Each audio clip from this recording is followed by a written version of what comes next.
بسم اللہ الرحمن الرحیم۔ السلام علیکم ناظرین، پروگرام خبر کی خبر کے ساتھ میں ہوں آپ کا میزبان ڈاکٹر بلند اقبال۔ ناظرین، آج ہم ایک ایسی شخصیت کا انٹرویو کر رہے ہیں جنہوں نے پاکستان کے دوسرے سب سے بڑے صوبے میں 34ویں گورنر کی حیثیت سے حلف اٹھایا ہے۔ ہمارے ساتھ موجود ہیں کامران ٹیسوری صاحب، جنہیں ہم خوش آمدید بھی کہنا چاہیں گے۔ السلام علیکم۔ جی السلام علیکم جی سر، بہت بہت شکریہ، آپ نے ہمیں پروگرام آپ کا بھی شکریہ، کے لیے وقت دیا۔ بہرحال آج کے اس پروگرام میں نہ صرف ہم کراچی کے مسائل کے حوالے سے بات کریں گے، سندھ کے مسائل کے حوالے سے بات کریں گے، قومی سیاست پہ بات کریں گے، بلکہ اس کے ساتھ ساتھ کچھ متحدہ قومی موومنٹ کے حوالے سے بھی بات کریں گے۔ آغاز کرتے ہیں گفتگو کا۔ سر، سب سے پہلے تو آپ کو بہت بہت مبارکباد، ماشاءاللہ آپ نے 3 ہفتے قبل یہ عہدہ سنبھالا ہے، اور ان 3 ہفتوں میں جو ہم نے آپ کی مصروفیات دیکھی ہیں تو ایسا لگتا نہیں کہ شاید دن میں 24 گھنٹے ہوتے ہیں۔ کیا کس طریقے سے مینیج کرتے ہیں؟ نہیں، الحمدللہ میں سمجھتا ہوں کہ جو آپ نے بات کی کہ 24 گھنٹے، میں سمجھتا ہوں کہ 24 گھنٹے بھی کم ہے جتنے مسائل ہمارے ہیں۔ صرف اس کے لیے آپ کو ایک ول چاہیے۔ میں اختیارات کی بات کبھی نہیں کرتا۔ اختیارات اگر کسی کے پاس زیادہ ہوں تو وہ اس کا ناجائز استعمال کر لیتا ہے۔ میں سمجھتا ہوں کہ جب آپ اقتدار میں آتے ہیں تو اس میں اختیار کی ضرورت ہی نہیں ہوتی۔ اگر آپ کے پاس کام کرنے کا جذبہ ہے، ول ہے، اور آپ لوگوں کے مسائل کو حل کرنا چاہتے ہیں، لوگوں کے مسائل سن کر ان کو اپنا سمجھ کر لوگوں کے قریب ہونا چاہتے ہیں، تو میں سمجھتا ہوں آپ کے پاس اختیار ہی اختیار ہے۔ اور یہ جو لوگوں کے مسائل ہیں نا، یہ اتنے چھوٹے چھوٹے ہیں، بنیادی ہیں، کہ اس میں کسی اختیار کی ضرورت ہی نہیں ہے۔ دیکھیں، یہ تو صرف آپ کی ول کی بات ہے کہ آپ ان کے کام کرنا چاہتے ہیں یا نہیں۔ میں یہ سمجھتا ہوں کہ شہر کراچی کی اور سندھ کے لوگ، جو مظلوم سندھی بھائی بھی ہمارے، اور جو کراچی کے لوگ ہیں، جو اربن ایریاز کے لوگ ہیں، ان کی بنیادی حقوق کیا ہیں؟ ان کو اس چیز سے کوئی لینا دینا نہیں ہے کہ IMF آپ کو کیا گرانٹ دے رہا ہے، نہ ان کو یہ پتہ ہے کہ وہ پیسہ کہاں خرچ ہو رہا، کہاں نہیں ہوا، نہ وہ بڑے بڑے موٹر ویز کے انتظار میں۔ وہ تو 3-4 چیزیں چاہتے ہیں۔ وہ یہ چاہتے ہیں کہ ان کو بنیادی حقوق مل جائے، صبح پانی آئے ان کے گھر، رات کو بجلی آئے تاکہ وہ سو کر صبح اپنے کام پر جا سکیں۔ وہ یہ چاہتے ہیں کہ کراچی کے اندر جو ہے وہ اسٹریٹ کرائم نہ ہو، کوئی گھر سے نکلے تو اس کے بیٹے کو کوئی گولی نہ مار دے، کسی کا جانی مالی نقصان نہ ہو، شہر کے اندر جو ہے وہ امن و امان قائم رہے۔ اور اس کے بعد جو وہ لوگ ایفرٹس کرتے ہیں پوری اکانومی کو چلانے کے لیے، ان کا جو ٹرانسپورٹ کا سسٹم ہے وہ اچھا ہو، اور جب وہ رات اپنے گھروں کو لوٹیں تو وہ اپنی اتنی آمدنی ضرور لائیں کہ وہ اپنے بچوں کا پیٹ پال سکیں۔ یہ ہے ایک بنیادی کام جو کہ ریاستیں کرتی ہیں، اور ریاست کو اپنی عوام کے لیے کرنا چاہیے۔ لیکن ہم ان سب کاموں سے بہت دور ہو چکے ہیں۔ ہماری پرائرٹیز یہ کام ہی نہیں ہے، ہم اس کو اجاگر بھی نہیں کرنا چاہتے۔ ہمارا مائنڈ سیٹ کچھ اور طرف چلا گیا ہے۔ ہم اربوں خربوں کی کرپشن کی بات کر رہے ہوتے ہیں چینلز پر بھی بیٹھ کے، جو مختلف پولیٹیشنز ہیں۔ بھئی ان اربوں خربوں سے بھی ان کو کوئی نہیں لینا دینا۔ ان کو یہ نہیں پتہ ہے، یہ نہ وہ چاہتے ہیں سننا۔ دیکھیں، اب لوگ نہیں چاہتے، اب آؤٹ آف باکس لوگ بات سننا چاہتے ہیں کہ ہمیں کیا ملے گا، ہمارے لیے حکومت یا حکمران یا ریاست کیا کر رہی ہے۔ لوگ اب اس نہج پر پہنچ چکے ہیں۔ یہ بس آخری جو سانسیں ہیں نا، لوگ اس میں برداشت، وہ کیوں؟ دیکھیں، 2 سال آپ کے یہاں کووڈ رہا۔ کووڈ-19 کے بعد دنیا میں معیشت خراب ہوئی، لیکن پاکستان نے اس کو سنبھالا دیا۔ اس میں میں خراج تحسین پیش کرتا ہوں کہ ہماری ریاست نے، ہماری افواج پاکستان نے اور حکومت نے بڑا کام کیا، اور اس میں ہم نے کوشش کی کہ لوگوں کو 70 ارب کے قریب لوگوں کو ہم نے، حکومت نے اکوموڈیٹ بھی کیا۔ لیکن یہ بھی ہم نے دیکھنا ہے کہ اس وقت پورے پاکستان میں بلوچستان اور باقی ایریاز کو چھوڑ کے صوبہ سندھ میں بہت بڑی تباہی آئی۔ اب اس تباہی کی وجہ سے لوگ ایک ایسی زندگی گزار رہے ہیں۔ میں ابھی خود گیا ہوں، انٹیریئر کا میں نے دورہ کیا۔ آپ یقین کریں، مجھے دیکھ کر خوف آ گیا ہے، خوف۔ ہم تو بڑے بلیسڈ لوگ ہیں، اللہ تعالیٰ ہر ایک کو اس طرح سے رکھے، لیکن جو آدمی اپنے بچوں کو زمین پر رکھ کر پال رہا ہے، ایک وقت کی روٹی کھا رہا ہے، اور وہ پھر بھی احتجاج نہیں کر رہا ہے، وہ پھر بھی صبر کر رہا ہے، تو اللہ تعالیٰ کے یہاں تو اس کے درجات ہوں گے بلند۔ لیکن اگر کوئی ریاست یا گورنمنٹ جس کا یہ کام ہے کہ ایک اس شہر میں، اس ملک میں، ایک کہتے ہیں نا، ایک کتا بھی بھوکا نہ سوئے، اگر اس وقت یہ حالت ہو کہ ایک انسانوں کا جمع غفیر جو ہے وہ ایک وقت کا گزارا کر رہا ہو، اور پھر اس مسائل کو دیکھ کے ہم کراچی شہر کی طرف آتے ہیں تو یہ شہر بھی جو ہے ایک گاؤں کا سما پیدا کر رہا ہے. جو روشنیوں کا شہر تھا اب وہ مجرموں کا شہر بننے جا رہا ہے, جو کہ ہم نہیں بننے دیں گے. جو میری کوشش ہوگی بحیثیت گورنر سندھ وفاق کے نمائندے کے طور پہ کہ وہ اقدامات کیے جائیں, وہ اسٹیپ لیے جائیں اور ایک برج کا کردار ادا کیا جائے وفاق اور صوبے کے درمیان, اور صوبے میں جو کولیشن ہے اس کے درمیان, جہاں ہمانگی پیدا ہو, نفرتیں کم ہوں, یہ جو ہم اکائیوں میں بٹ گئے ہیں یہ سب ایک ہو جائیں اور ایک ہو کر ہم اپنے ملک کے لیے, پاکستان کے لیے, اپنے صوبے کے لیے اور اپنے شہر کے لیے کام کریں. تو کام بہت ہیں کرنے کے, اس پہ توجہ چاہیے, اس پہ ان مسائل کو اجاگر کرنا ہے اور وہ ارباب اختیار جو اس کام کو کرنے کی صلاحیت رکھتے ہیں ان کو یہ بتانا ہے کہ یہ وقت کی ضرورت ہے. اگر اب نہیں تو پھر کبھی نہیں والی بات ہے, اور اگر اب بھی نہیں کھڑے ہوئے تو آج آپ دیکھ لیں ہماری اکانومی, معیشت کی حالت کیا ہے. آپ کا ڈالر کہاں پہنچا ہوا ہے, آپ کے جو روزگار کے مواقع ہیں وہ ختم ہوتے جا رہے ہیں, آپ کے ادارے بیٹھتے جا رہے ہیں, کیونکہ آپ کب تک گورنمنٹ جابس کے اوپر انحصار کریں گے. پرائیویٹ سیکٹر آپ کا نہیں اٹھ رہا ہے, آپ کی ایکسپورٹس نہیں بڑھ رہی, آپ کی جو ہے وہ انڈسٹری نہیں ڈیولپ ہو رہی ہے. تو یہ وہ سارے مسائل ہیں. اچھا اب دیکھیں لوگوں کو اویئرنیس کی بھی ضرورت ہے. کراچی میں ہم نے ایسے کوئی پروگرامز نہیں کیے. آئی ٹی دنیا کا فیوچر ہے, لوگ آئی ٹی میں کہاں سے کہاں پہنچ گئے ہیں. میں سمجھتا ہوں ایک وہ شخص جس کے پاس ایک آئی فون ہے وہ لاکھ روپے مہینے کے کما سکتا ہے, ٹھیک ہے نا. کنسٹرکشن فیلڈ ہے, اسٹیٹ ایجنسیز ہیں, ایسے اب ہم نے جاب پہ انحصار نہیں کرنا. میں آپ کے چینل کے توسط سے اپنے لوگوں کو یہ کہوں گا کہ آپ اپنے اندر اب ایک وہ جذبہ پیدا کریں کہ آپ نوکری لینے والے نہیں بلکہ نوکری دینے والے بنیں. آپ اب اس ذہن کو نکال دیں کہ آپ نے کہیں جا کے 9 to 5 جاب کرنی ہے. آپ نے دیکھنا ہے کہ کہاں روزگار کے مواقع مل رہے ہیں, اس میں آپ جائیں. گورنمنٹ کا جو کام ہے, یا جو میرے دماغ میں آئیڈیا ہے کہ اس گورنر ہاؤس کو اس بار جتنا بھی ٹائم اللہ تعالیٰ نے مجھے یہاں دیا ہے, میں یہ کوشش کروں کہ ہم ایسی چیزوں کو انٹروڈیوس کرائیں, ایسے سیمینارز کروائیں جس میں لوگوں کو اویئرنیس دلائی جائے کہ وہ کیا کر سکتے ہیں. اور اگر وہ اس چیز کو, اس کانٹینٹ کو حاصل کر لیتے ہیں, جو آج کل دنیا جسے میں کہتا ہوں آئی ٹی کا دور ہے, اگر وہ اس چیز کو استعمال کر کے اپنے گھر کے لیے, اپنے لیے ارننگ کر سکتے ہیں, روزگار کما سکتے ہیں, تو وہ ان کو کرنا چاہیے. نہ کہ آپ ایک آئی فون سے لوگوں کی کردار کشی کرتے رہیں, لوگوں کو برا بھلا کہتے رہیں, اپنا بھی ٹائم ضائع کر رہے ہیں, اپنی فیملی کا بھی کر رہے ہیں. تو یہ بہت ساری چیزیں ذہن میں ہیں کہ ہم کسی طریقے سے ایجوکیشن سیکٹر کو, تعلیم کو کے اوپر جو کام نہیں ہو سکا اتنے عرصے, اس پر کام کیا جائے. ہیلتھ سیکٹر میں کام کیا جائے, بہت کمی رہ گئی. میں باسی شہید ہاسپٹل گیا, یہ کراچی شہر کے سینٹرل کا ایک بہت بڑا ہاسپٹل ہے, ایک بہت بڑی آبادی اس میں آتی ہے, اور وہ لوگ آتے ہیں جو افورڈ نہیں کر سکتے, لیکن اس کی بھی حالت بہت خراب ہے. میڈیسن نہیں ہے, مینٹیننس نہیں ہے. اسی طرح سے آپ کے پاس کراچی کے اندر جو ہے وہ اس وقت اسٹریٹ کرائم نے لوگوں کی زندگی عذاب کر دی ہے, اس پر ہم کام کر رہے ہیں. اور میں سوچتا ہوں کہ یہ ہونا چاہیے کہ سیف سٹی پروجیکٹ جو ہے, کیمراز کا پورے شہر میں, کمیونٹی پولیسنگ کا کام ہونا چاہیے. یہ وہ سارے کام ہیں جو بہت عرصہ پہلے ہو جانے چاہیے تھے, لیکن دیکھیں وہ نہیں ہوئے, کسی بھی وجہ سے نہیں ہوئے. لیکن چلیں نہیں ہوئے, میں پھر بھی کہتا ہوں کہ موو فارورڈ, ہمیں آگے جانا چاہیے. اختیارات ہیں آپ کے پاس, یعنی ایک وہ جو ڈاکٹر اشرت العباد گورنر رہے ہیں, جو لاسٹ با اختیار گورنر ہے, 18ویں ترمیم اپنے ہاتھ سے انہوں نے پھر 18ویں ترمیم پہ دستخط بھی کیے, اور اس کے بعد کیا گورنر کی پوسٹ ایک سیریمونیل پوسٹ نہیں رہ جاتی, کہ اختیارات اب بھی موجود ہیں آپ کے پاس؟ دیکھیں میں نے آپ کو اپنے اسٹارٹ میں یہ کہا تھا کہ اگر آپ کو کام کرنے کی ول ہو اور آپ کام لوگوں کی کرنا چاہتے ہیں یا کروانا چاہتے ہیں, دو چیزیں ہو سکتی ہیں نا. میں لوگوں کے کام کروانا چاہتا ہوں, صحیح بات, ٹھیک ہے. تو اگر میں کسی کا کام کروانا چاہتا ہوں تو اگر اختیار نہیں بھی ہے تو جس کے پاس ہے میں اس سے کرواؤں گا. بالکل صحیح کہا آپ نے. بالکل سر, آپ سے مزید ابھی گفتگو کرنی ہے, بہت سے سوالات ہیں. آپ نے خیر پہلے ہی سوال کے جواب میں اتنا کچھ تفصیلاً بتایا, تو بہت سے سوالات کا جواب تو مجھے آپ سے ایسے ہی مل گیا ہے, لیکن ابھی بہت سی گفتگو آپ سے کرنی ہے. ناظرین ایک وقفے کے بعد دوبارہ آپ کی خدمت میں حاضر ہوں گے, کہیں نہ جائیے گا, دیکھتے رہیے پروگرام خبر کی خبر. ایک دفعہ پھر آپ کو خوش آمدید کہتے ہیں. پروگرام ہے خبر کی خبر, میں ہوں آپ کا میزبان ڈاکٹر بلند اقبال. ہمارے ساتھ موجود ہیں آنریبل گورنر سندھ کامران ٹیسوری صاحب, جن سے ہم بات کر رہے ہیں صوبے کے مسائل کے حوالے سے.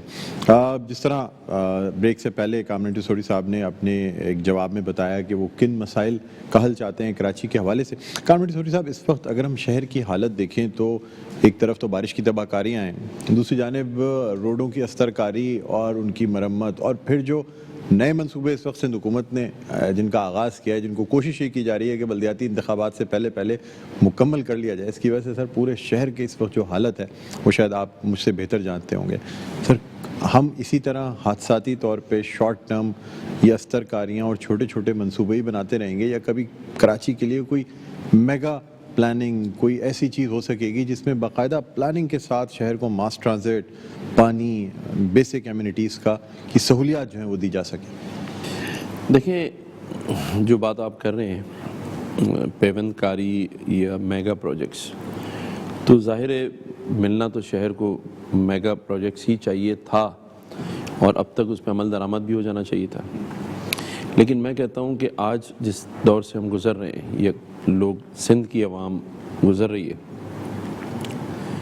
اگر پیوند کاری بھی ہو جائے نا تو لوگ دونوں ہاتھ اٹھا کے دعا دیں گے. دیکھیں، وہ ٹائم اب نہیں ہے کہ لوگ اب یہ سننا بھی نہیں چاہتے کہ آپ کون سے منصوبے لا رہے ہیں. لوگ چاہتے ہیں کہ ان کے گھر کے آگے سے کچرا اٹھ جائے، پانی ان کے گھر میں آئے، اور اگر گٹر کا ڈھکنا کھلا پڑا ہے جس میں اس کا شام کو بچہ گر جاتا ہے، اس ماں سے پوچھیں جس کے بچے کو نکالنے کے لیے پورا محلہ کھڑا ہوتا ہے.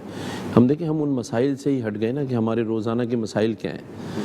ہم جو ہماری عوام ہے وہ ان مسائل میں گھری ہوئی ہے کہ کسی کا بچہ گٹر میں گر جاتا ہے، کسی کا ایکسیڈنٹ ہو جاتا ہے، کسی کا روڈ ٹوٹا ہونے کی وجہ سے ٹریفک جام ہے، ایمبولینس نہیں پہنچ پا رہی ہے، گھر میں پانی نہیں آ رہا. یہ تو ایک بنیادی مسائل ہیں جس کا حل ہمیں نہیں مل رہا.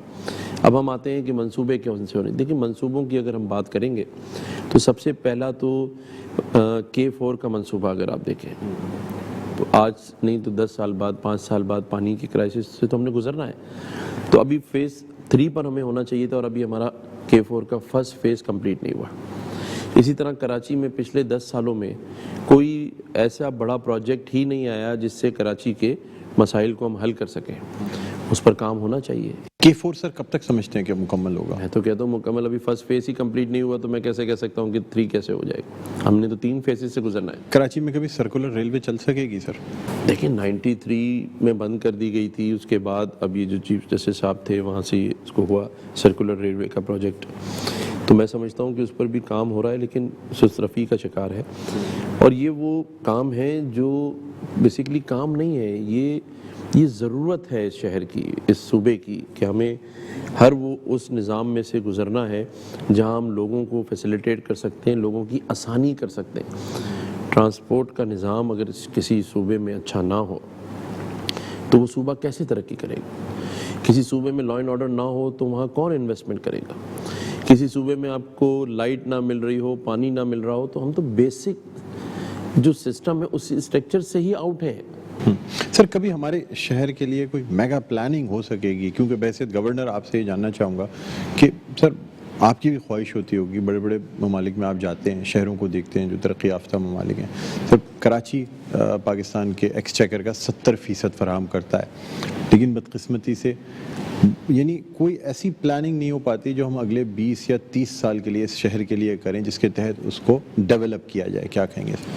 دیکھیں، میری ایز وفاق کے نمائندے پرائرٹی میں سب سے پہلے کام ہی یہ 2-3 ہے کہ ہمیں ایک تو فوری ہم کیا کر سکتے ہیں، جس کو کہتے ہیں نا کسی بھی ہاسپٹل کی جو ایمرجنسی ہے وہ اس کی ٹریٹمنٹ کیا کر سکتی ہے. تو فوری ٹریٹمنٹ کے لیے تو جیسے میں نے آپ کو کہا اگر کہیں پیوند کاری کرنی ہے، گٹر کا ڈھکنا بند کرنا ہے، لائٹیں لگانی ہے، تو یہ تو ایک پہلی پلاننگ ہے. سیکنڈ، ہمارا جو میرے ذہن میں چیز ہے اور میں چاہتا ہوں کہ اس کے اوپر عمل درآمد ہو، وہ ہے لانگ ٹرم پلاننگ. کہ پاکستان میں جس طرح آگے ہم یہ دیکھتے ہیں کہ دنیا کس طرف جا رہی ہے اور پاکستان کہاں کھڑا ہے، پھر ہم نیچے آتے ہیں تو ہمارا صوبہ کہاں کھڑا ہے. وہاں ابھی ہمیں شہر کے اور صوبے میں ماسٹر پلان جو ہے نا وہ سب سے پہلے بنانے کہ اگر آج 2023 میں ہم ہیں تو 2050 میں ہم کہاں کھڑے ہوں گے. تو ہمارے اس صوبے میں ہمارے شہروں کے ماسٹر پلان نہیں ہے کمپلیٹ، وہ کمپلیٹ کرانا ہے، وہ بنوانے ہیں، اور اگر کہیں بنے ہوئے ہیں تو اس کو بیٹھ کے اسٹڈی کرنا ہے. اسی طرح واٹر اینڈ سیوریج کا نظام جو ہے، دیکھیں اگر کسی بھی صوبے میں یا اس کے شہروں کے اندر آپ کو پانی نکاسی کا نظام کا ہی نہیں پتا کہ کہاں ہے، تو پھر تو یہی حال ہوگا کہ علاقے کے علاقے ڈوب جائیں گے اور پھر ہم اس کا کوئی انتظام نہیں کر پائیں گے. تو یہ ساری وہ چیزیں ہیں جو ایک لانگ ٹرم پلاننگ کے تحت اس پر کام شروع ہو جانا چاہیے تھا، لیکن اگر کہیں نہیں ہوا ہے، رکا ہوا ہے، تو یہ میں کوشش کروں گا کہ اس کے اندر فوری طور پہ اس پر کام شروع ہو جائے، اور یہ مسائل جو ہمیں آگے آنے والے دنوں میں بھی نظر آئیں گے. دیکھیں اس بار ہمارا ایک اور ایشو ہے کہ جب ہمارے پاس کراچی شہر میں پانی بھر جاتا ہے تو سارا میڈیا دکھا رہا ہوتا ہے، لوگ بھی زخمی ہو رہے ہوتے ہیں، کرنٹ لگنے سے بچے مر جاتے ہیں، لوگوں کی گاڑیاں بند ہوتی ہیں، املاک خراب ہو جاتی ہیں، ڈوب جاتی ہیں، گاڑیاں ڈوب جاتی ہیں. لیکن اس کے بعد کیا ہوتا ہے؟ بارش ختم اور بات ختم. میں یہ چاہتا ہوں کہ اس بارش کے ختم ہونے کے بعد بات شروع ہو کہ آئندہ آنے والی بارشوں سے کیسے مقابلہ کیا جا سکتا ہے، اور آئندہ اگر اس قسم کی چیزیں ہوں تو اس کے لیے ہم کیا کر رہے ہیں. تو انشاءاللہ وہ جو ہم کیا کر رہے ہیں اس پر کام ہونے کی ضرورت ہے، اور انشاءاللہ تعالی اللہ نے چاہا تو اس کو کام ہوتا ہوا آپ کو نظر آئے گا. ٹھیک سر، پچھلے 4 سالوں میں کہتے ہی ہیں کہ کراچی میں تعمیراتی شعبے میں جتنی ترقی ہو سکتی تھی نہیں ہو پائی. آپ خود بھی اس کا ایک شکار رہے، اور آپ نے پچھلے دنوں نہ صرف بلڈرز اینڈ ڈیولپرز کے ایسوسیشن آباد سے بھی ملاقات کی، سندھ بلڈنگ کنٹرول اتھارٹی سے بھی آپ نے ملاقات کی. سر ہمارے یہاں بہت سے پروجیکٹس اسٹارٹ ہو جاتے ہیں، بکنگز ہو جاتی ہیں، اس کے بعد پتہ چلتا ہے کہ جی ایس بی سی اے کی طرف سے پاس نہیں ہے، کبھی اور دوسرے مسائل ہو جاتے ہیں، کبھی کیسز ہو جاتے ہیں. آپ اس کے لیے کیا اقدامات کریں گے کہ بلڈر جو ہے وہ شہر میں جو بھی پروجیکٹ، جو صحیح پروجیکٹ دے تو اس میں پھر دوسرے جو ادارے ہیں وہ اس کے اندر مداخلت نہ کر سکیں یا رخنے نہ ڈال سکیں اس کی تعمیرات میں؟ دیکھیں میں سمجھتا ہوں کہ بلڈر اینڈ ڈیولپرز تو اپنی جگہ ہیں، لیکن میرے ذہن میں یہ چیز ہے کہ جو اینڈ یوزر ہے، جو عوام ہے، جو لوگ ہیں، کبھی ہم نے یہ نہیں سوچا کہ جو آدمی 1 لاکھ 50 ہزار روپے جمع کر کے 50 لاکھ کا یا 1 کروڑ کا گھر خریدتا ہے، کبھی کسی نے اس سے پوچھا ہے کہ جب وہ یہ خبر دیکھتا ہے کہ اس جگہ کو توڑا جانا ہے یا وہ انلیگل ہے، اس کے دل پر کیا گزرتی ہے؟ وہ فیلنگ میں سمجھتا ہوں کہ ہمارے اور آپ کے پاس سے نہیں گزری، لیکن میں ایسے بہت سارے لوگوں سے ملا ہوں، ان کی میں نے بات سنی ہے، ان کے تو دل بیٹھ جاتے ہیں نا کہ وہ کیا سوچ رہے ہیں کہ جس جگہ پہ انہوں نے پیسے لگائے تھے وہ انلیگل پروجیکٹ ہے. تو میں سمجھتا ہوں اس کے اوپر میں بات کروں گا سندھ گورنمنٹ سے کہ کوئی ایسی قانون سازی کر دی جائے جہاں کم از کم جو گھر لینے والا ہے اگر وہ ایک دفعہ اس کے نام پر لیز ہو گیا ہے تو وہاں ایسی کوئی قانون سازی کی جائے کہ وہ کم از کم سیکیور ہو، اور اگر کہیں کوئی ایسی چیز ہو بھی تو پہلی پرائرٹی اس کو اکوموڈیٹ کرنا ہو. اس کے بعد دیکھیں بلڈرز ہیں، ڈیولپرز ہیں، یہ تو کماتے ہیں، پروجیکٹ ایک نہیں خراب ہوتا دوسرے سے کما لیتے ہیں، لیکن ایک جس کا گھر اجڑ جائے یا ٹوٹ جائے وہ دوسرا گھر نہیں بنا سکتا. تو یہ پلاننگ میں ہے، آباد کے ساتھ بات چیت ہوئی ہے، ایس بی سی اے کے ساتھ بھی بات ہے، اور میں سندھ گورنمنٹ سے بھی اس میں ایک برج کا کردار ادا کروں گا کہ کوئی ایسی قانون سازی اس سیکٹر کے لیے کی جائے کہ یہ سیکٹر بھی اوپر آئے، اور اس سے منسلک لوگوں کا، کیونکہ 60 جو انڈسٹریز ہیں وہ اس کنسٹرکشن کے شعبے کے ساتھ منسلک ہیں، لیکن ساتھ ساتھ جو اس شہر کراچی کی اور اس صوبے کے لوگ ہیں، میں سمجھتا ہوں ان کے ساتھ مذاق نہیں ہونا چاہیے، ان کے ساتھ ان کی املاک کو اس طرح سے نہیں توڑا جانا چاہیے جہاں ان کے خون پسینے کی کمائی لگی ہوتی ہے. اچھا سر، کیونکہ آپ متحدہ قومی موومنٹ پاکستان کے نامزد کردہ گورنر ہیں، لیکن بحیثیت گورنر جب تعیناتی ہو جاتی ہے تو ایک انڈیپینڈنٹ حیثیت بھی ہوتی ہے.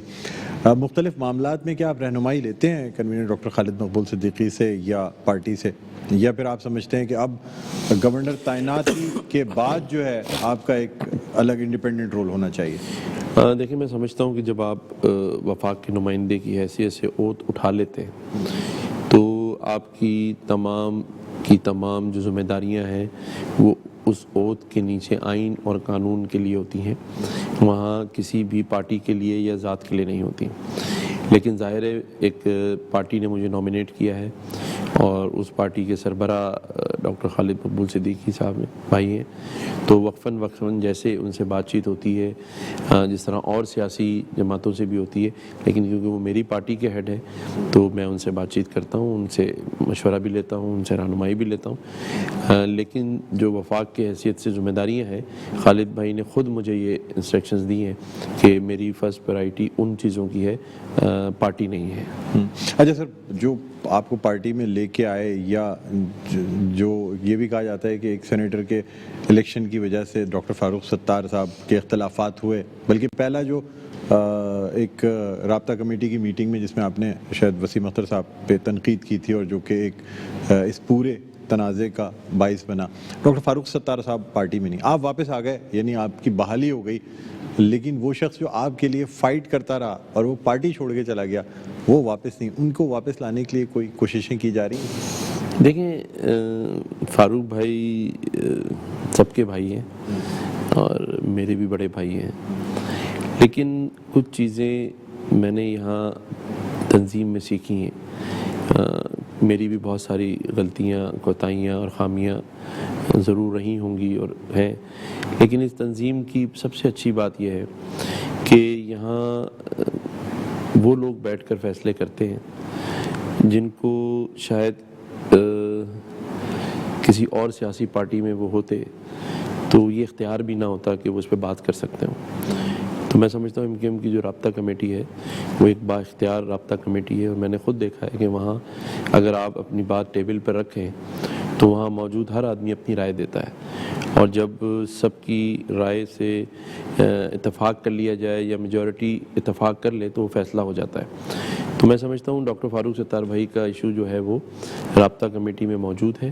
ڈاکٹر خالد مقبول صدیقی بھائی نے اس کے اوپر بات چیت کی بھی ہے, اور جو بھی فیصلہ رابطہ کمیٹی کرے گی میں سمجھتا ہوں کہ وہ فاروق بھائی کو بھی قبول ہوگا اور خالد بھائی کو بھی قبول ہوگا. سر یعنی یہ جو پارٹی کو متحد کرنا ہے ڈاکٹر فاروق ستاری اور دوسرے لوگ ہیں, سر کیا ہمارے ملک کے مقتدر حلقے نہیں چاہتے کہ یہ لوگ ایک ہوں؟ بعض دفعہ کیونکہ جو الیکشنز تھے جس میں فاروق ستار خود کھڑے ہوئے, اس الیکشن سے پہلے تمام تیاریاں کر لی گئی تھیں کہ ڈاکٹر صاحب واپس آ جائیں گے اور بہادرآباد پہ جشن بھی منایا جائے گا, تمام چیزیں ہوئیں, لیکن پھر کچھ ایک ایسی میٹنگ ہوئی جس میں انکار کر دیا گیا کہ جی ابھی فی الحال بہتر نہیں ہے کہ آپ واپس آئیں. کیا یہ بات درست ہے سر؟ نہیں, ایسا کچھ بھی نہیں ہے. دیکھیں, آپ نے جن حلقوں کی بات کی ہے, میں سمجھتا ہوں کہ جو قربانیاں اس ملک میں ہمارے ملک کی افواج پاکستان کی ہیں یا جن حلقوں کی ہیں, اس کا تو ہم جتنا ان کو خراج تحسین پیش کریں, سلام پیش کریں, کم ہے.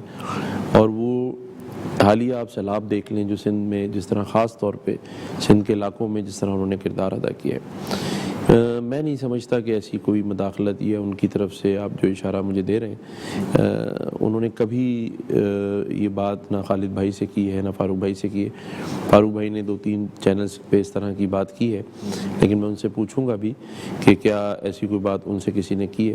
میری خالد مقبول صدیقی بھائی سے بات ہوئی تھی اور انہوں نے بڑا مجھے اسٹریٹ اس بات پہ بتایا تھا کہ اس پر ہم نے کام کیا ہے, لیکن کچھ خواہشات فاروق ستار بھائی کی ایسی ہیں جس میں رابطہ کمیٹی کے اندر اس کے اوپر کچھ اختلافات ہیں جو فاروق بھائی چاہتے ہیں.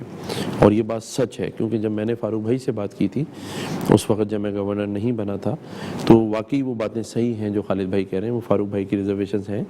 اب میں سمجھتا ہوں کہ وہ خالد بھائی, فاروق بھائی اور رابطہ کمیٹی بیٹھ کے اس کو بہتر طریقے سے حل کر سکتی ہے.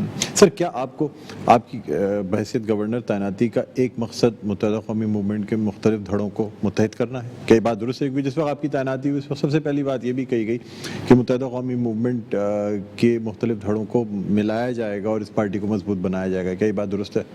دیکھیں, آپ نے اپنے انٹرو میں بھی یہ بات کی تھی کہ مجھے سب سے پہلے کچھ لوگوں نے مبارکباد دی, تو میں سمجھتا ہوں یہ تو بہت خوش آئین ہے کہ کراچی میں موجود سیاسی جماعتیں اور سندھ میں موجود جو سیاسی جماعتیں, مطلب میں تو سب کو ایک ہی سمجھتا ہوں کہ ہم سب سندھ میں رہتے ہیں اور اپنے اپنے شہروں میں, اپنے اپنے ولیجز میں رہتے ہیں. لیکن اگر آپ بات کریں خصوصاً کراچی کی سیاسی جماعتوں کی, تو یہ تو خوشائن بات ہے کہ سب نے اس کو ویلکم کیا, اور میں نے شکریہ بھی ادا کیا ہے ہمیشہ سب کا, کہ اور میری پارٹی نے بھی ان جماعتوں کا شکریہ ادا کیا. لیکن MKM پاکستان ایک ہے, اس کا نشان پتنگ ہے, اور میں سمجھتا ہوں کہ اس کو مضبوط کرنے کے لیے جو بھی شخص آگے آئے گا, پہل کرے گا. میری خالد مقبول صدیقی بھائی سے کئی دفعہ اس ٹاپک پہ بات ہوئی اور اس کی مثال میں بھی موجود ہوں. MKM کی رابطہ کمیٹی اور ڈاکٹر خالد مقبول صدیقی بھائی اس کو ویلکم کریں گے. اچھا سر, جو اختلافات رہے, میں تھوڑی سی اس لیے بھی بات چاہ رہا ہوں کہ دیکھنے والوں کے جو ذہنوں میں سوالات تھے ان کے جوابات آپ سے ڈائریکٹ مل جائیں تو اس سے بہتر اور کچھ نہیں ہو سکتا. پارٹی میں جن لوگوں کا آپ کے نام پہ پہلے بھی اختلاف رہا اور اب بھی کچھ لوگوں کا اختلاف ہے جو کہ اپنی رائے کہیں نہ کہیں ظاہر کرتے رہتے ہیں، ان کو بھی منا لیا جائے گا یا ان کے اختلاف سے کوئی فرق نہیں پڑتا پارٹی کو؟ اگر دیکھیں 2-3 ممبرز اگر نہیں، اختلاف میں آپ سے یہ ضرور کہوں گا کہ منصب اللہ تعالیٰ عطا کرتے ہیں. مجھے اللہ تعالیٰ نے 12 ربیع اول والے دن اس منصب پر بٹھایا ہے. میں نہیں چاہتا کہ میں کسی بھی قسم کی کنٹروورسی یا جو بھی باتیں میرے لیے کی گئی ہیں مختلف سیاسی جماعت اور ایک خاص جماعت کی طرف سے اس کا میں جواب دوں. میں چاہتا ہوں کہ جواب آنے والے 1-2 مہینوں میں میرا جو کام ہے وہ دے، اور جو میں کرنے جا رہا ہوں یا جو میں سوچ رہا ہوں اور جس میں اللہ تعالیٰ میری مدد کرے گا کہ اگر جو چیزیں ہم سوچ رہے ہیں ایز اے ٹیم، ہم اگر وہ کام کی امپلیمنٹیشن کروا لیتے ہیں تو یہ میرا ضرور آپ سے وعدہ ہے کہ اس کاموں کا جو جواب ہوگا تو وہ جو سارے لوگ جن کے بارے میں آپ کہہ رہے ہیں کہ فرق نہیں پڑتا، وہ خود آگے آ کے کندھا بھی تپتپائیں گے، مبارکباد بھی دیں گے انشاءاللہ تعالی. بالکل. سر، بانی لندن کا کوئی کردار دیکھتے ہیں پاکستان کی سیاست میں؟ دیکھیں یہ سوال تو میرے خیال سے جب سے میں نے پارٹی جوائن کی ہر بار ہی ہوتا ہے، ہر آدمی یہی سوال کرتا ہے اور ایک ہی جواب ہوتا ہے کہ میں تو MQM پاکستان کو جوائن کر آیا تھا ڈاکٹر فاروق ستار صاحب کی پارٹی کو. اس کے بعد ڈاکٹر خالد مقبول صدیقی بھائی آج کنوینئر ہیں اور پوری پارٹی ان کے ساتھ متحد ہے اور ہم انہی کے ساتھ ہیں اور MQM پاکستان کے ساتھ ہیں. لیکن آپ کوئی رول نہیں دیکھتے پاکستان بار بار؟ کیونکہ سر اب کچھ افواہیں اب جان بوجھ کے اڑائی جاتی ہیں یا مجھے وائرل کی MQM پاکستان میں کوئی ایسا رول نظر نہیں آیا، نہ کسی سے میں نے سنا، نہ کسی نے مجھے بتایا، اور اس لیے میں اس کے بارے میں کوئی بات نہیں کہہ سکتا. لیکن اتنا مجھے پتا ہے کہ خالد مقبول صدیقی بھائی کی قیادت میں MQM پاکستان کے ساتھ کھڑی ہے اور پاکستان کے مفاد میں، پاکستان کی ترقی میں کام کر رہی ہے. ٹھیک. سر، یہ متحدہ قومی موومنٹ پاکستان بہادر آباد تک ہی محدود رہے گی یا پرانا جو مرکز تھا وہ ملنے کے کوئی چانسز ہیں؟ وہ پرانے دفاتر کھلنے کے چانسز ہیں؟ پرانے جو کارکنان تھے ان کی واپسی کے کوئی؟ دیکھیں الحمدللہ جو گورنر بننے سے پہلے جب میں ڈپٹی کنوینئر تھا تو آخری میٹنگ میں نے پارٹی کی اٹینڈ کی تھی. میں بہت ہوپ فل ہوں کہ جو پلان ڈاکٹر خالد مقبول صدیقی بھائی کا ہے اور جس طرف وہ MQM کو لے کے جا رہے ہیں، میں سمجھتا ہوں آنے والا دور جو ہے وہ MQM پاکستان کا ہوگا. اور یہ میں بڑے وثوق سے کہہ رہا ہوں کیونکہ جو پلان ڈاکٹر خالد مقبول صدیقی بھائی کے پاس ہے اور جس طرح وہ سوچ کر آگے لے کے چلنا چاہ رہے ہیں، تو آئندہ آنے والے دنوں میں آپ کو ان کے تمام دفاتر بھی کھلے ہوئے نظر آئیں گے اور MQM کی جو پالیسیز ہوں گی، جو لوگوں کے ساتھ ان کا کنڈکٹ ہوگا یا جو بلدیاتی الیکشن جیت کر لوگوں کو ڈیلیور کریں گے، جو پالیسی مرتب کی گئی ہے، تو میں سمجھتا ہوں کہ انشاءاللہ بلدیات بھی اور پھر جنرل الیکشن میں جو MQM سے سیٹیں چھینی گئی تھیں وہ ان کو واپس ملیں گی کام کی بنیاد پہ. اب کیونکہ بحیثیت گورنر سندھ میں کیونکہ وفاق کا نمائندہ ہوں تو اب سیاسی معاملات میں میرا اتنا عمل دخل ان کے ساتھ نہیں ہے.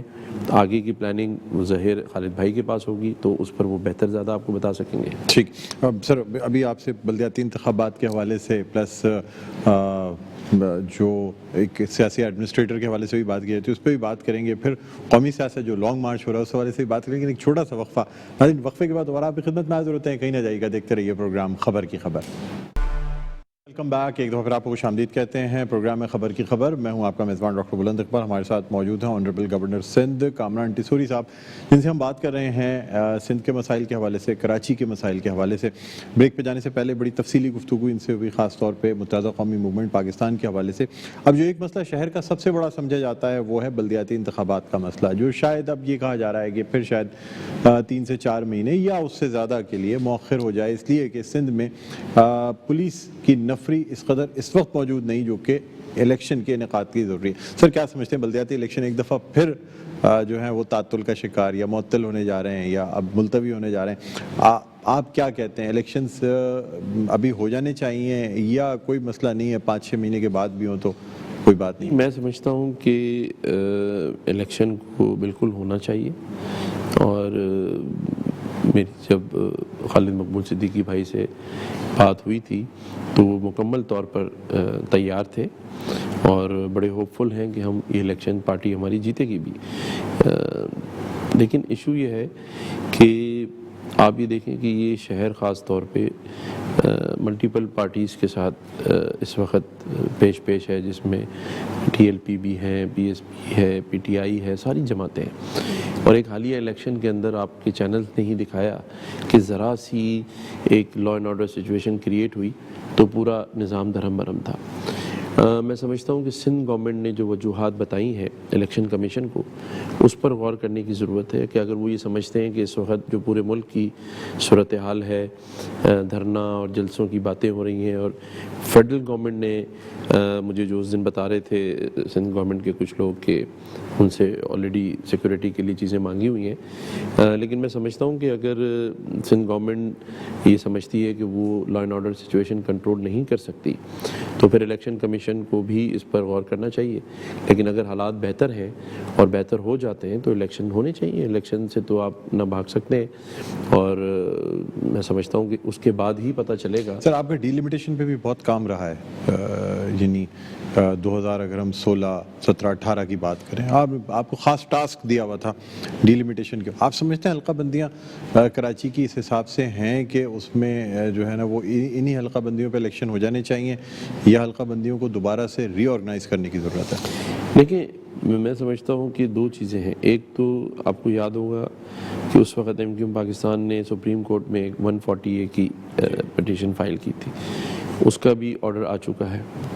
دوسری بات لمیٹیشن کے حوالے سے یہ ہے کہ ایم کیو ایم نے اور بھی سیاسی جماعتوں نے اس پہ بہت سارے اس وقت اعتراضات جمع کرائے ہوئے ہیں، اور میں سمجھتا ہوں کہ وہ اعتراضات پر غور ہونا چاہیے. اور اگر جہاں جہاں ان اعتراضات کے اوپر اس بات کو مان لیا جائے کہ وہ صحیح ہیں تو اس کو پھر امپلیمنٹ کرنا چاہیے. اچھا سر، یہ بھی بتا دیجیے گا کہ کیا متحدہ قومی موومنٹ پاکستان سے جو وعدہ کیا گیا تھا کہ اس انٹرم پیریڈ میں ایڈمنسٹریٹر کراچی اور مختلف ڈی ایم سیز کے جو ایڈمنسٹریٹرز ہیں وہ دیے جائیں گے، کیا جب تک وہ نہیں ہو جاتے اور ان کو ایک پراپر ٹائم نہیں مل جاتا کام کرنے کا، اس وقت تک بلدیاتی انتخابات نہیں ہوں گے؟ نہیں، ہم تو بلدیاتی انتخابات روکنے والے ہوتے ہی نہیں ہیں، یا میری پارٹی. یہ بات صحیح ہے کہ ایک ایگریمنٹ کے تحت ہم سے وعدے کیے گئے تھے ہماری پارٹی سے کہ جہاں جہاں ہماری نمائندگی ہے، جہاں ہم کام کر رہے تھے، ان جگہوں کو اکوموڈیٹ کیا جائے گا، اس سینس میں کہ آپ کا ایڈمنسٹریٹر ہوگا، آپ کا گورنر ہوگا، اور آپ کا یہ فارمولے کے تحت ہمارے مسنگ پرسنز ہمارا پہلا مطالبہ تھا، آفیسز دوسرا تھا.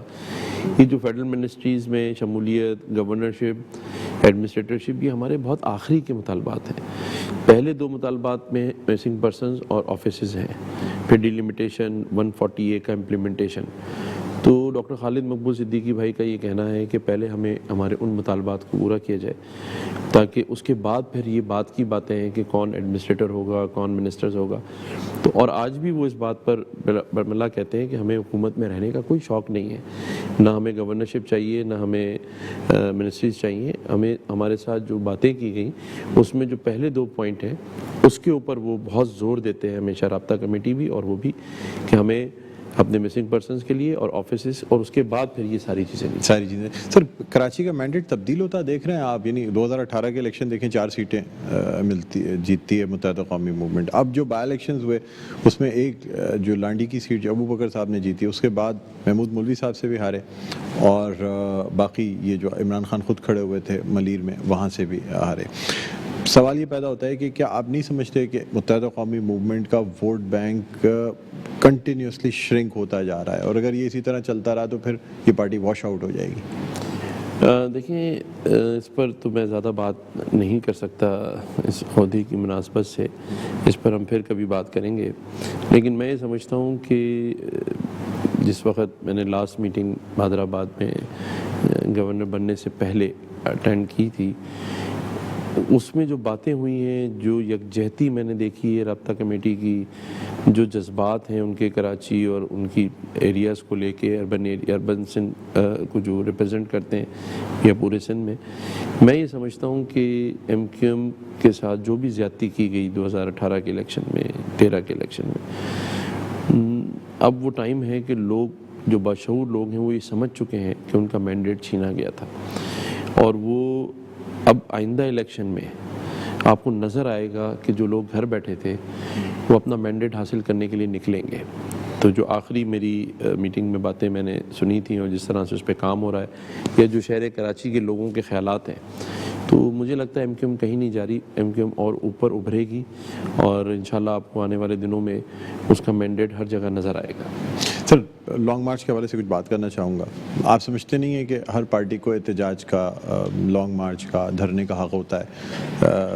ابھی پچھلے دنوں نہ صرف مختلف سیاسی جماعتوں کی جانب سے، پی ڈی ایم کی تمام ہی جماعتوں کی جانب سے اس لانگ مارچ یا احتجاج کو کنڈیم کیا جا رہا ہے، تنقید کا نشانہ بنایا جا رہا ہے. ابھی دیکھیں حالیہ یہ فائرنگ کا واقعہ اور یہ تمام چیزیں ہوئی. کیا سمجھتے ہیں سر، کیا پارٹیز کو اجازت نہیں ہونی چاہیے احتجاج کرنے کی، لانگ مارچ نکالنے کی؟ سیاسی طور پہ تو ہر سیاسی جماعت کا یہ رائٹ ہے کہ اس کو ہر قسم کے جلسے جلوسوں کی اجازت ہونی چاہیے، لیکن اس کی ٹائمنگ کا خیال بھی رکھنا چاہیے. لیکن اگر ہم اس ملک کو اپنی ایک فیملی اور ایک گھر سمجھیں، تو اگر گھر میں معاشی بحران ہو اور کھانے کے پیسے نہ ہوں، لیکن دوسرا بندہ کہے کہ نہیں میں نے تو آج شاپنگ پہ جانا ہے، تو اس کا مطلب یہ ہوا کہ آپ اپنی فیملی کے ساتھ، اپنے اس گھر کے ساتھ سنسیئر نہیں ہیں. آج معاشی حالات، ملکی حالات آپ کے سامنے ہیں. کووڈ کے بعد کمر سنبھلی نہیں ہے اور انٹیریئر سندھ اور پورے پاکستان میں مختلف ایریاز میں سیلاب، خاص طور پہ بلوچستان اور سندھ کی حالت دیکھیں آپ. اس ٹائم پر تو کسی بھی سیاسی جماعت کو سیاست کے بجائے پاکستان پر کام کرنا چاہیے تھا. اگر کسی سیاسی جماعت کے پاس اتنے کارکنان ہیں کہ وہ روڈ پہ لا سکتا ہے، تو ان کو تو یہ آواز دینی چاہیے تھی کہ آؤ چلو سندھ میں جو لوگ روڈوں پہ بیٹھے ہیں ان کی خدمت کریں. ہم سیاست تو ساری زندگی ہو سکتی ہے، لیکن ملک بچانا تھا. ملک بچانے کے لیے نکلتے، لوگوں کے زخموں پہ مرہم رکھنے کے لیے نکلتے.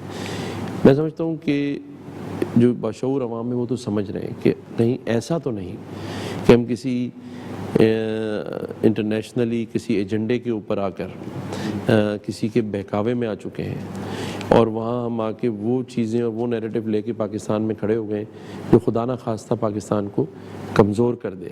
لیکن میں سمجھتا ہوں کہ جس طرح ISPR نے پچھلے دنوں اپنی ایک پریس کانفرنس میں واضح اور دو ٹوک الفاظ میں ان قوتوں کو للکارا ہے اور بتایا ہے کہ پاکستان کا جو نظام ہے اور جو ریاست ہے وہ مضبوط ہاتھوں میں ہے اور پاکستانی عوام اور پاکستانی افواج اس میں ساتھ ایک دوسرے کے شانہ بشانہ کھڑے ہیں.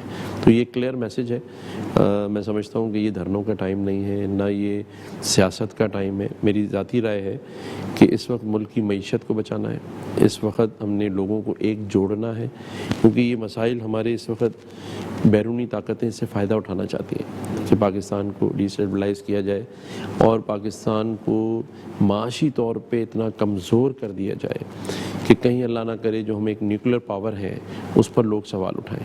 تو میں سمجھتا ہوں پاکستان کے بشعور اور غیور عوام کو یہ سوچنا ہے کہ کہیں ہم کسی کے علیہ کار نہ بن جائیں، کہیں انجانے میں ہم وہ غلطی نہ کر دیں جس کا خمیازہ ہمیں اور ہماری نسلوں کو بھگتنا پڑے. تو ایک دفعہ سوچیں اور سوچ کے فیصلہ کریں. دھرنوں میں جانے کا حق، سیاست کرنے کا حق سب کے پاس کھلا ہے. سر آپ سمجھتے ہیں کوئی ثالثی کا کردار ادا کر سکتا ہے، خاص طور پہ چیف آف آرمی اسٹاف، یا اب صدر مملکت ڈاکٹر عارف علوی کو بھی عمران خان نے یہ اختیار دے دیا ہے کہ وہ پاکستان تحریک انصاف کی جانب سے مذاکرات میں حصہ لے سکتے ہیں، جبکہ ان کی خود ایک بہت بڑی آئینی حیثیت ہے بحیثیت اسٹیٹ کے سربراہ کے طور پہ. کہ اس ملک میں سب سے اچھا جو نظام ہے اور جس پر سب لوگ ایک دوسرے سے متفق ہوتے ہیں وہ علماء کرام کا ہے. میں سمجھتا ہوں کہ علماء کرام کو آگے آ کر اور ہم سب کو ان کے پاس جا کر یہ بات کا مینڈیٹ دینا چاہیے کہ ہمیں تمام علماء کرام، تمام مقافت کے عمل جو ہے علماء، وہ ایک ساتھ بیٹھیں اور ایک روڈ میپ بنا کے تمام پولیٹیشنز کو میثاق کے پاکستان پر جمع کریں اور علماء کرام کی دی ہوئی ہدایات پر اس وقت پاکستان میں موجود تمام سیاسی جماعتیں ارباب اختیار عمل کریں، کیونکہ دین میں ہی سب کی بھلائی ہے اور ہمارے حضرت محمد مصطفیٰ صلی اللہ علیہ وآلہ وسلم کا جو میسج ہے دنیا میں وہ امن کا ہے، سلامتی کا ہے، اور میں سمجھتا ہوں کہ اس پر دنیا نے تو عمل کیا ہے، ہم پیچھے رہ گئے. تو اگر ہم صرف اس پر ہی عمل کر لیں، سیرت النبی پر، تو میں سمجھتا ہوں سارے مسائل حل ہو جائیں گے. ایک دوسرے کو برداشت کر لیں، لیکن اس کے لیے ہمیں اس وقت میری ذاتی رائے ہے کہ ہمیں علماء کرام کا ساتھ رکھنا چاہیے، ان سے رجوع کرنا چاہیے اور وہی سب کو بٹھا کر اس بات پر لائیں کہ اس وقت پاکستان بچانا ہے. ٹھیک سر، 2-3 بس لاسٹ کے میں شارٹ کوسچنس کروں گا آپ سے، چاہوں گا مختصر آنسر دے دیں. ایک جو سندھ میں اربن کراچی یعنی سندھ اربن اور رورل کے ڈومیسائل کے حوالوں سے بڑے مسئلے چل رہے ہیں، خاص طور پہ کراچی شہر کا ڈومیسائل کہا جاتا ہے کہ جو شخص چاہے تھوڑے سے پیسے خرچ کرے اور بنوا کے لے آئے.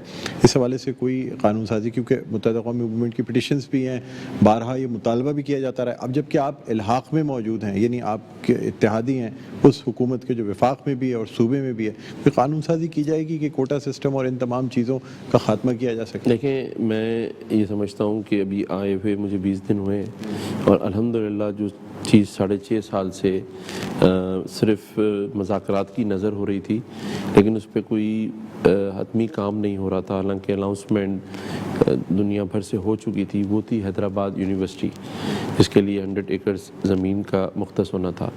تو الحمدللہ پچھلے ہفتے ایک کام ہمارا ہو گیا ہے. اللہ تعالیٰ نے حیدرآباد کو یونیورسٹی دے دی ہے اور وہ بنے گی اور بہترین یونیورسٹیز میں اس کا شمار ہوگا. میں سمجھتا ہوں یہ جتنے بھی کوٹا سسٹم کی باتیں ہیں اور آگے جو پینڈنگ ایشوز ہیں جس پہ پٹیشنز ہیں اور جو اس صوبے میں لوگوں کی ڈیمانڈز ہیں، اس پر آپ کو آئندہ آنے والے دنوں اور ہفتوں میں ہی کام ہوتا ہوا نظر آئے. ٹھیک سر، کراچی کے جو تعلیم یافتہ نوجوان نسل ہے اس کو کبھی نوکریاں مل سکیں گی سندھ حکومت میں؟ دیکھیں، حکومت میں نوکریاں مشکل کام اس لیے ہو گیا ہے کہ ہم نے اپنے اداروں پہ اتنا برڈن ڈال دیا کہ اب وہ ادارے نوکریوں کی وجہ سے چل نہیں پا رہے.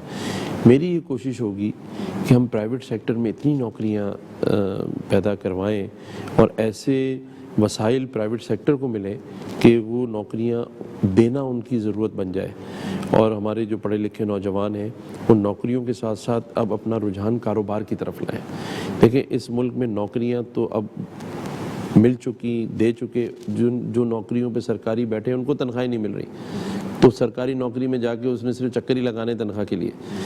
ایسا ماحول، سازگار ماحول بنایا جائے کہ جو اگر ایک آدمی کی سوچ یہ ڈیولپ ہو جائے کہ میں نے خود تو کام کرنا ہے 4 لوگوں کو اور میں نے اپنے پاس نوکری دینی ہے، تو انشاءاللہ ایسا پروگرام ذہن میں ہے. اس کے اوپر ہم مختلف سیمینارز بھی کریں گے. میں آج پھر آپ کی توسط سے کہتا ہوں کہ گورنر ہاؤس اس سندھ کی عوام کے لیے اس طرح سے کھلا ہے کہ آپ ہمیں 1366 کی ہیلپ لائن پہ، ہمارے ای میل پہ اپنی کمپلین کے ساتھ ساتھ رائے بھی دے سکتے ہیں، اس پر بھی عمل کیا جائے گا. اور ہم ایسا نظام، ایسی ایک ایپ بنا رہے ہیں جس کے اندر جو وہ ایپ برج کا کردار ادا کرے گی، جس میں روزگار کے اگر مسائل ہیں تو وہ ہمیں دیے جائیں تاکہ ہم پرائیویٹ سیکٹر کے درمیان برج بن سکیں. اسی طرح گورنمنٹ میں اگر نوکری اس کی بات ہے تو بھی ہم برج بن سکیں اور اس کو فالو اپ کر سکیں. یعنی جاب فیئر ٹائپ کی کوئی چیز، ایک ایپ بنا لی جائے گی. سر بس آخری 2 سوال آپ سے اور کرنا چاہوں گا. 140A جس کا آپ نے ذکر کیا، آپ سمجھتے ہیں کبھی ان لیٹر اینڈ اسپرٹ امپلیمنٹ ہو سکے گا؟ جو اتنے عرصے سے فیصلہ بھی آ چکا ہے لیکن اب تک ہمیں سندھ میں اس پہ کوئی عمل درآمد نظر نہیں آیا. کئی دفعہ ڈرافٹس پہ بات ہوئی لیکن یہ سارے مذاکرات جو ہیں یہ تعطل کا شکار ہو جاتے ہیں اس لیے کہ کبھی متحدہ قومی موومنٹ جو مسودہ اس پہ ایگری نہیں کرتی، کبھی حکومت کی جانب سے ایگری نہیں کیا جاتا. دیکھیں، میں سمجھتا ہوں وہ سپریم کورٹ کا ایک لیگل ڈاکومنٹ ہے، ایک سپریم کورٹ کا آرڈر ہے. اگر اس پہ اس کی روح کے مطابق امپلیمنٹ نہیں ہوا تو میں سمجھتا ہوں کہ متحدہ پاکستان کو اس پر ہائی کورٹ جانا چاہیے اس کی امپلیمنٹیشن کے لیے. ٹھیک ہے. سر کیا میسج دینا چاہیں گے لوگوں کو ہمارے ٹی وی کے توسط سے؟ میں کہتا ہوں کہ جس طرح میں میٹرو 1 ٹی وی دیکھتا ہوں اور ڈاکٹر بلند اقبال کے پروگرامز دیکھتا ہوں، آپ لوگ بھی دیکھیں، اس سے مستفید ہوں، آپ کی بہت ساری ریسرچ معلومات سے فائدہ اٹھائیں. اور آپ کے توسط سے میں صرف اتنا کہہ سکتا ہوں کہ ہمیں ایک دفعہ یہ عزم کر کے اپنے دل میں اس بات کو بسانا ہے کہ ہمیں پاکستان کے ساتھ رہنا ہے، ہمیں اپنے صوبے اور اپنے ملک کے ساتھ وفادار رہنا ہے اور جو شخص جو کام اپنی ذات سے اچھا کر سکتا ہے اس کی کوشش کرنی چاہیے.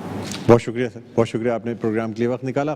ناظرین، بہت عرصے بعد ہماری کسی ایسے گورنر سے ملاقات ہوئی ہے جو کہ بڑے انرجیٹک، ینگ اور پرعزم نظر آتے ہیں. میں اپنی آنکھوں سے پچھلے 3 ہفتوں سے ان کی تمام ایکٹیویٹیز دیکھ رہا ہوں اور یہاں گورنر ہاؤس میں بھی میں نے جو ماحول دیکھا تو آپ یقین کریں گے میں وثوق کے ساتھ کہہ سکتا ہوں کہ 8-10 سال کے بعد اس گورنر ہاؤس یا صوبے کی فضا میں کچھ ایسی تبدیلی آئی ہے جس سے بہت کچھ اچھائی کی امید کی جا رہی ہے. اسی دعا کے ساتھ کہ نہ صرف ہمارے شہر ہمارے صوبے بلکہ ملک کی ترقی ہو. مجھے بلند اقبال کو اجازت دیجیے, اپنا بہت خیال رکھیے گا.